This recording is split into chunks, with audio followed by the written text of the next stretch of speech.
Irán mantén o pulso cos Estados Unidos e Israel. O seu novo líder promete vinganza e asegura que non lles queda outra opción que bloquear o Estreito de Hormuz.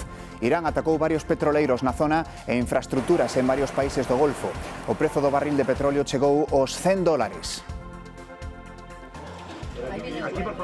Aquí en España o Goberno segue sen concretar as medidas para paliar os efectos da guerra en Oriente Medio. Alfonso Rueda reclama ao Executivo Central que convoque as comunidades autónomas para adoptar unha resposta urxente. A mellor hamburguesa de España faise en Ourense. Os pequenos detalles e a calidade dos ingredientes están detrás deste galardón. A carne de sarria, o queixo de Monforte e o touciño entrefebrado de porco celta compoñen unha creación que gañou entre 700 hamburguesas.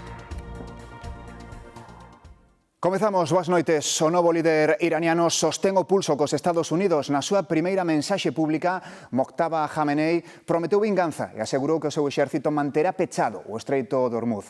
Nas últimas horas, Irán atacou petroleiros e instalacións enerxéticas en varios países do Golfo. Pola súa banda, intensificou os bombardeos contra o Líbano.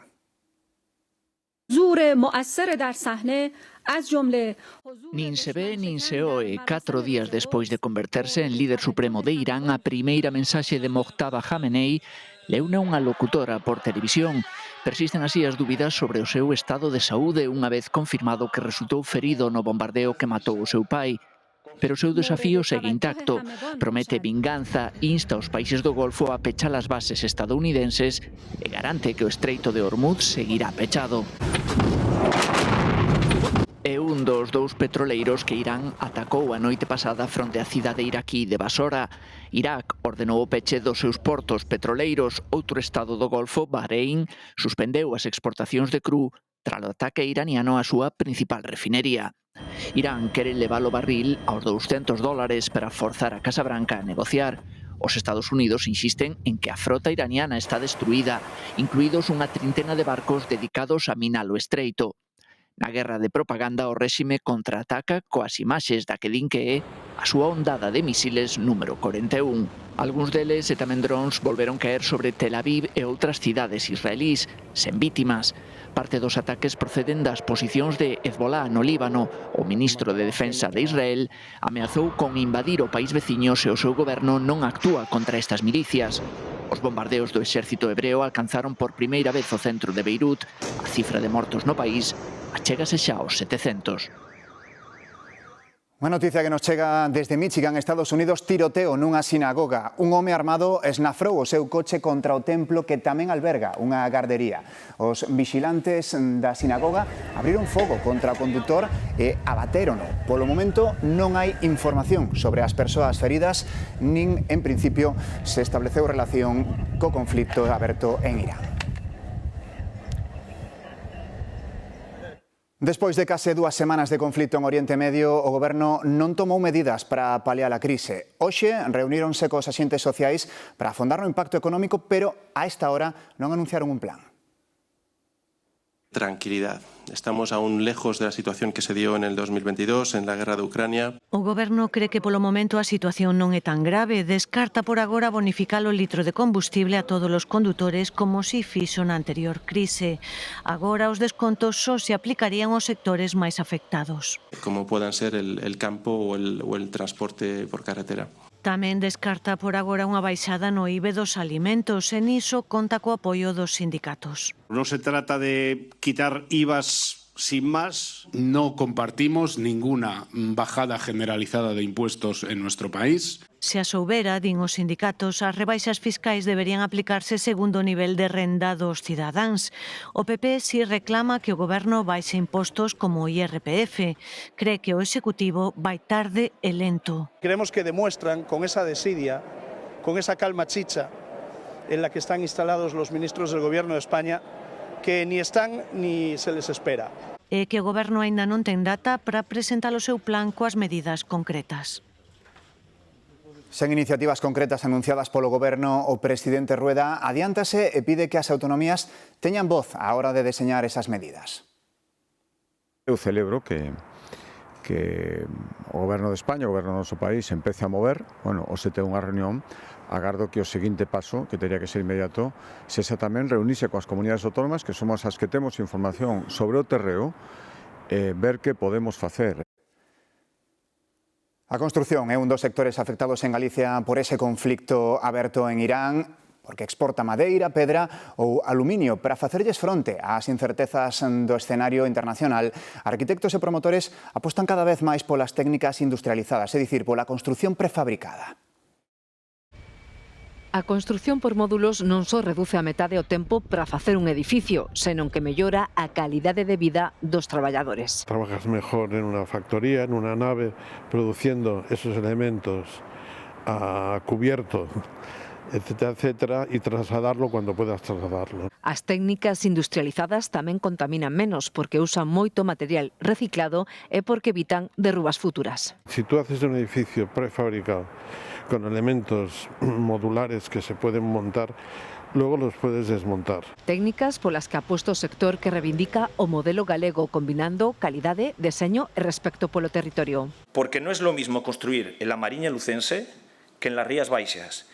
Alfonso Rueda ve na construción industrializada un aliado para solucionar a falta de vivenda. Es garantizar mayor agilidad sin disminuir la calidad y el mundo de la construcción en el futuro probablemente vaya por ahí. A mí me encantaría pensar que en Galicia en eso también hemos sido pioneros. Galicia construe moi ben.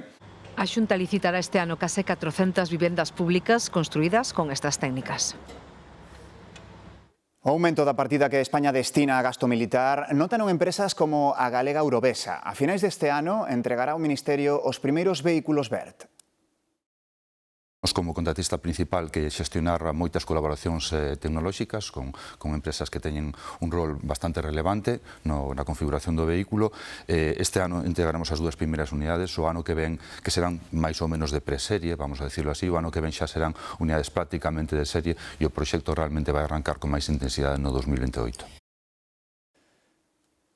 A planta de fibra reciclada que Ence proxecta nas Pontes recibirá case 25 millóns de euros de fondos europeos.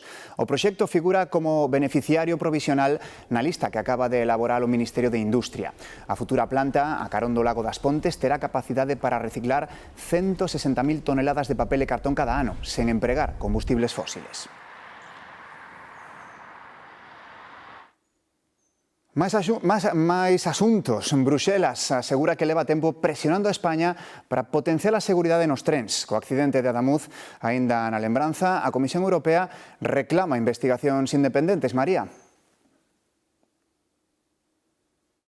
A Comisión Europea presionou nos últimos anos o goberno español para potenciar a seguridade do servizo ferroviario e o Comisario Europeo de Transporte recoñece que a situación mellorou. Sobre o accidente de Adamuz, o comisario demanda unha investigación independente e exhaustiva, por iso está sendo supervisada pola Axencia Europea do Ferrocarril e confía en que tanto a Xustiza Europea como a nacional fagan render contas aos responsables dunha traxedia que deixou 46 mortos e máis dun 100 de feridos.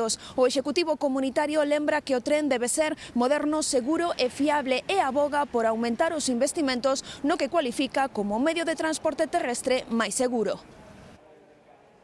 Os aeroportos galegos perderon pasaxeiros no mes de febreiro. O que sufriu o maior descenso foi o de Santiago, cunha caída de case o 30%. Baixou tamén, aínda que menos, o de Alvedro, na Coruña. Caeu o 4%. E salvouse o de Vigo. Peinador subiu moi pouco, 0,3%.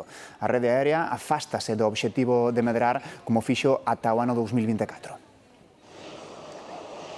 Preto de 1.000 traballadores de Iberia poderían verse afectados polo ERE que planifica a aeroliña. É a cifra que acaba de poñer en riba da mesa no comezo das negociacións cos sindicatos. O persoal de terra será o máis afectado polo expediente de regulación de emprego. E seguimos falando de transporte e da principal vía que vertebra o país. Nace unha nova plataforma que pide que a autoestrada do Atlántico sexa de balde e xestionada por Galicia. Estamos a ser tratados como cidadáns de segunda porque o contexto de traspaso de autoestradas, de liberalización e de rescate de algunhas delas que coñecimos ao longo dos últimos anos pon de manifesto que no caso de Galicia deberíamos plantexar ter exactamente o mesmo dereito. A familia Franco debe devolver o Pazo de Meirás ao Estado. O Tribunal Supremo confirmou por unanimidade a sentenza da Audiencia Provincial da Coruña de hai 4 anos. Os herdeiros do ditador van ser indemnizados polos gastos que fixeron no inmoble mentres foron os propietarios. Morreu Antón Louro, figura clave do socialismo galego. Está considerado un dos artífices de que Touriño chegara á presidencia da Xunta en 2005, cando el era secretario de organización do PSDG e foi tamén delegado do goberno en Galicia. Morreu aos 73 anos en Pontevedra, cidade onde tamén gobernou como tenente de alcalde en coalición co BNG, ata que abandonou a primeira liña política hai case unha década. O Sergas pechou 2025 cun novo máximo histórico de actividade asistencial e cirurxías. A Sanidade Pública Galega realizou 2.500 operacións máis ca no ano anterior, polo que consolida o crecemento por segundo ano consecutivo. Houbo tamén máis consultas e máis probas diagnósticas ca en 2024. Os tempos de agarda tamén subiron, especialmente na última metade do ano por mor da conflitividade laboral. Que este impacto negativo das folgas pase o antes posible. Desde a Consellería de Sanidade traballaremos para que, a pesar dos paros que están convocados contra o Estatuto Marco, ata o mes de xuño garantimos toda actividade que non pode esperar e asegurar os servicios mínimos necesarios. E asumimos tamén a nosa responsabilidade de seguir abordando as melloras laborais necesarias e a traballar para reforzar a sanidade pública. Xa hai novo director adxunto da Policía, José Luis Santa Fe, que toma o relevo de José Ángel González, cesado tras unha denuncia de agresión sexual a unha subordinada. O novo número 2 da Policía asegurou que calquera denuncia de abuso no corpo será investigada con rigor, afecte a quen afecte. Aquí en Galicia, a muller que denunciou o alcalde de Monforte por acoso sexual acusa agora o PSOE de intentar tapar o caso. Dixo que 3 meses despois non sabe nada da axuda xurídica e psicolóxica que lle prometeron dende Ferraz. Dende o PSDG non entran a valorar estas declaracións. Din que o partido ten o protocolo antiacoso activado. Nos formamos parte dun partido que ten unha normativa clara ao respecto e un protocolo activado que foi o que se desenvolve por parte do Partido Socialista e, polo tanto, no que respecta a opinións persoais, coido que non temos que emitir valoracións persoais ao respecto de como se desenvolve esa cuestión. O presunto responsable do triplo crime machista de Miranda de Ebro en Burgos está pendente de pasar a disposición xudicial. Non estaba no sistema Biogen, pero xa o condenaran por secuestrar unha muller e unha nena. O responsable do incendio nun edificio da zona antiga de Miranda do Ebro no que faleceron 3 mulleres terá que comparecer nun xulgado de violencia de xénero porque fora parella dunha das víctimas. No sabemos si había una relación en los últimos tiempos o fue una relación ya antigua que forma parte de la historia. Malia que este caso non estaba rexistrado previamente no sistema Bioxen, desde o principio houve poucas dúbidas sobre a súa implicación porque fora visto polos veciños horas antes.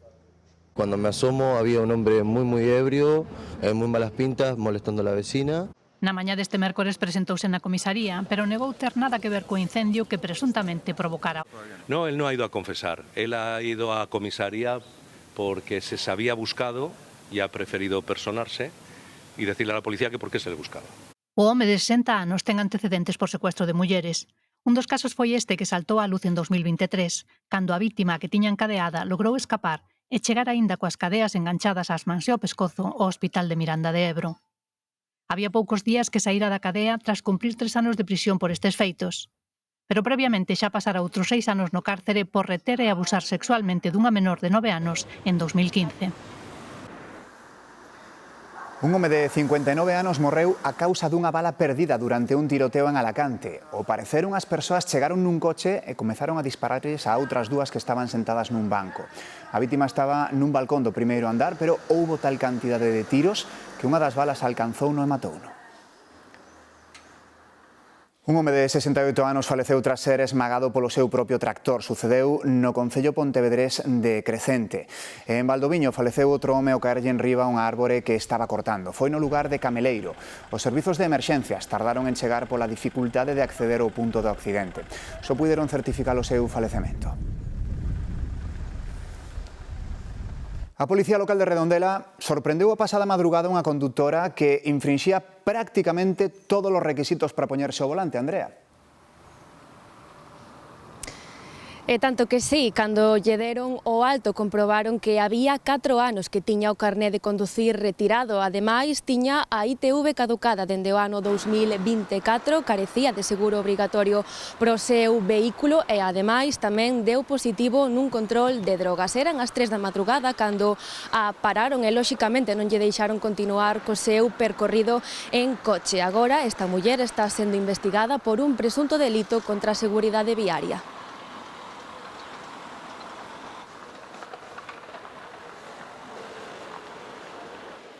Un coche perdeu o control e foise espetar contra unha marquesiña no centro de Lugo. Afortunadamente, ninguén resultou ferido de gravidade. Ao parecer, a persoa que conducía o vehículo sufriu un esvaecemento e o coche quedou sen control. Levou por diante un sinal e bateu contra a marquesiña. En Alvedro, a Garda Civil interveu máis de 200 puros, 4.000 cigarros e case un cento de pastillas de Viagra na equipaxe dun pasaxeiro, o típico que un mete na maleta. Ante as preguntas dos axentes, el asegurou que non levaba nada que declarar. Patricia. Sí, de feito, o pasaxeiro de 41 anos procedente da Habana vía a Madrid, tras recoller a súa equipaxe, quixo abandonar a terminal pola zona que está reservada aos que non teñen nada que declarar, pero os axentes de fronteiras da Garda Civil, nun control aleatorio, preguntáronlle polo contido da súa maleta. El dixo que levaba 2 caixas de puros, pero algo fixo sospeitar os axentes que decidiron revisar a súa equipaxe. Foi entón cando atoparon unha cantidade de tabaco e de medicamentos que excedía en moito os límites legais permitidos. En concreto, dentro desa maleta había 198 puros, 4.400 cigarros e 80 pastillas de Viagra. Agora o home enfróntase a unha sanción administrativa por contrabando. Grazas, Patricia. Xa a coñecen como a Spider-Woman de Moaña, unha muller que aos seus 70 anos limpa as ventas colgada da fachada. Veciños e policía non están moi conformes co sistema, pero ela tan tranquila. 70 anos, áxil como unha lebre e a casa como unha patena, por dentro e por fora. Sí, non hai máis que mirarme. Con esa axilidade da que presume, colgase das ventas sen ningún tipo de suxeición, como Spiderman, pero en muller. Agárrase á experiencia. Sempre as limpei e nunca tuve un problema. Toca madera. Limpas de pé, por fora, collida á esquina da venta e dándolle así. Con zapatillas, chanclas, da igual. O medo que non ten ela pasa nos veciños. É un peligro para que caiga abaixo. Además, nós estamos aquí tomando café e nos poñemos super nerviosos a mirala. As miñas clientas, case sempre que vai limpar os cristais, póñense de espaldas porque dalles grima e teñen medo a que calquer momento caia. Por ese risco para ela mesma, pero tamén para os demais, a policía local ten advertida. Chamaronlle a atención 2 veces e pode haber sanción de entre 100 e 600 euros se se colga unha terceira. Ampáranse na Lei de Protección de Seguridade Cidadá. O máis parecido que recolle é a prohibición de escalar fachadas cando haxa risco para as persoas. Para ela, hai ancho dabondo. A poñerlle doble ventana é máis estreito, pero ainda ten un trozo ben ancho. O que pasa que, ora, estas alturas, eu xa non podo facer esas aventuras. Aventuras non, pero canto faga falta para ter a casa impecable, como ela mesma recoñece, é como se sente a gusto. A muralla de Lugo xa está a piques de lucir como nova. As obras para reparar os estragos da chuvia encaran a súa recta final. A muralla de Lugo xa volve estar enteira. En un tempo récord, cumplindo absolutamente todos os pasos acordados.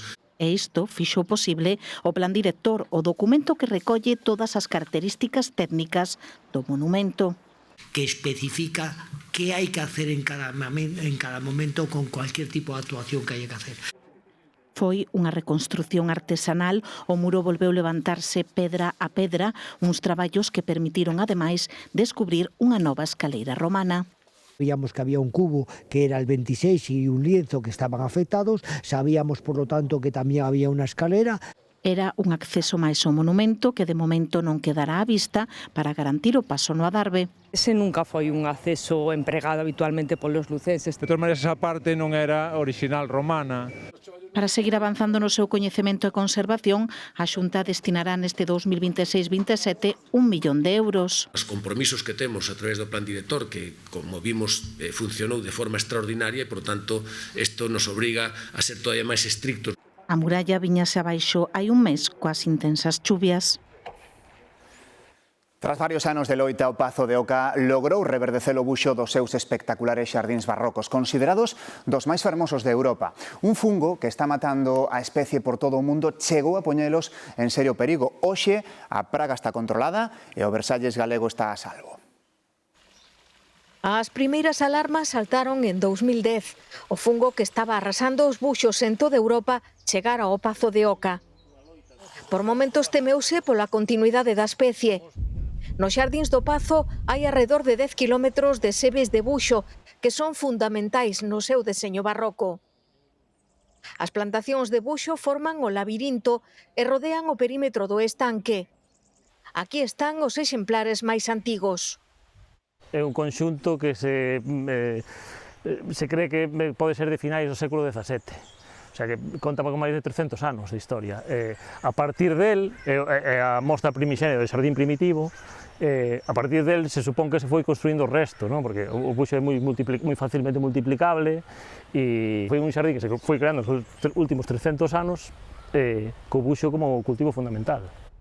Por iso, sacalo non era unha opción, como se fixo noutros lugares. O buxo está desaparecendo dos xardíns ingleses, franceses e estadounidenses, ben porque morreu ou ben porque o están cambiando por especies máis resistentes. Pero aquí apostouse por declararlle a guerra biolóxica ao fungo que o ameaza. E tras varios anos de loita, logrouse controlar. O buxo de Oca volve reverdecer. A mellor hamburguesa de España faise en Ourense. O seu autor acaba de conseguir un galardón polo que competían 700 participantes. Di que o segredo está na calidade dos ingredientes, todos 100% galegos, desde a carne ata o queixo. Conseguir o premio á mellor hamburguesa de España non é froito da casualidade, ata o máis mínimo detalle importa. Por exemplo, como cociñar a carne.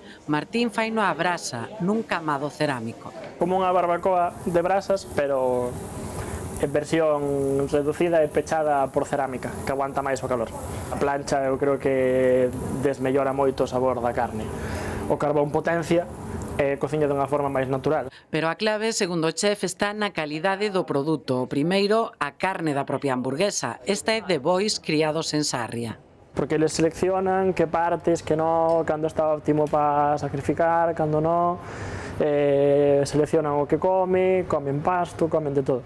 O queixo ven dunha gandeiría de Monforte e a panceta de porco celta, o mesmo que a mermelada que emprega para untar o pan. Solamente confitando a panceta e a cebola durante moito tempo, hasta que os propios azúcares da panceta salen a relucir. O resultado conquistou os padais do xurado fronte a 700 competidores de toda España. Poñer Ourense nun mapa gastronómico ahora mismo, que a día de hoxe o tema da hamburguesa está no seu top de publicidade e boom mundial. Un futuro prometedor para un chef de 29 anos que xa gañara o certame gourmet en 2024. A arte da terra é un movemento artístico que usa a natureza como lenzo, creando obras que interactúan ca paisaxe e que duran o que a propia natureza decide. Esta é unha das máis famosas do británico Andy Goldsworthy. É de pequeno formato, pero moitas veces o tamaño é enorme, como sucede con Spiral Jetty que fixo Robert Smithson en 1970 no Gran Lago Salgado de Utah. Usou 5.000 toneladas de bloques de basalto negro. Tamén están moi extendidos os traballos sobre neve ou sobre a área das praias. E ás veces os materiais non son necesariamente naturais, como estes que vemos agora. Trátase de proxectos como os de Cristo e Jean-Claude, un matrimonio que normalmente traballaba con téxtiles, como cando envolveron o Parlamento alemán enteiro. Aquí vemos a súa obra Os peiraos flotantes no lago Iseo, en Italia. Empregaron 100.000 metros cadrados de tea amarela. Casi nada. Feliz noite. Ata mañá.